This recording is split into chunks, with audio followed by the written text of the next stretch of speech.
Assalamualaikum warahmatullahi wabarakatuh.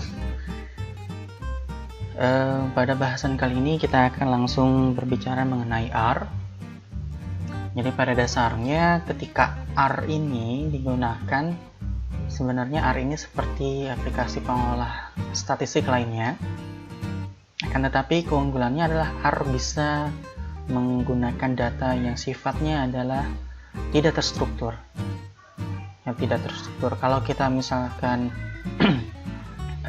melihat data yang selalu digunakan pada SPSS, nah untuk data di R ini kita tidak harus selalu menggunakan data yang terstruktur.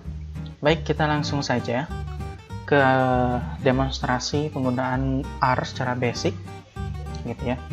Nah, teman-teman mungkin sudah udah install dan pernah membaca juga materi yang sebelumnya bahwa di R ini kita terdapat 4 jendela. Yang pertama di sini adalah ada konsol sebelah ini, konsol gitu ya. Di sini ada kemudian ada history, kemudian di sini ada untuk help, kemudian files gitu ya. Di sini ada untuk terminalnya. Jadi window-nya, source-nya, source code untuk editor source code. Kalau misalkan teman-teman nantinya kita akan belajar bagaimana menggunakan source code, ada rumus. Nah, kalau source code itu biasanya digunakan pada rumus. Nah, baik, kita akan selalu menggunakan konsol ya. Kita akan selalu menggunakan konsol dan setiap kita input di konsol maka akan muncul di history. Contoh misalkan, ketika teman-teman mau mengoperasikan kalkulator 9 ditambah 8, maka tinggal tulis 9 tambah 8 seperti biasa, kemudian tekan enter, kemudian muncul jawabannya 17.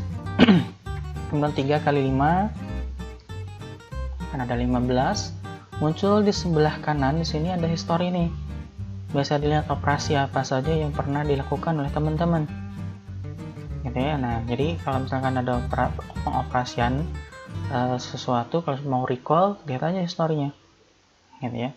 Nah,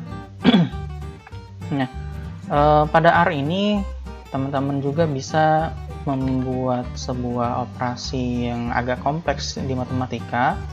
Misalkan kalau misalkan 2 ditambah 4 dikali 20 per 10. Nah, kira-kira jawabannya berapa ini? Gitu ya. Jawabannya adalah 10. Nah, betul kan? Kenapa 10? Jawabannya adalah 20 dulu dibagi 10, kemudian hasilnya 2, kemudian 2 dikali 4 8, 2 tambah 8 sama dengan 10. Atau misalkan ada konstanta seperti V gitu ya, yang selalu dipakai di dalam lingkaran misalkan gitu ya.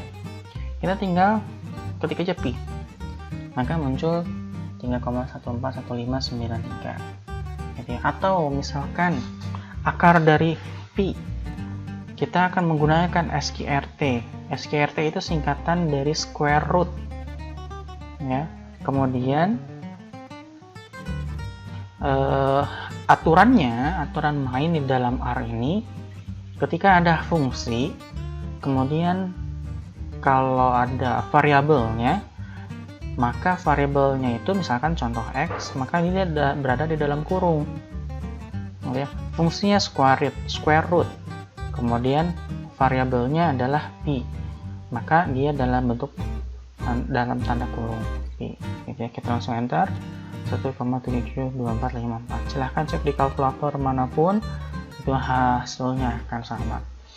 Termasuk operasional matematika yang sederhana itu bisa dilakukan di R. Baik, itu adalah sekilas terkait dasar dari operasional R, basic R menggunakan matematika sederhana. Selanjutnya kita akan progres dengan operasional lainnya.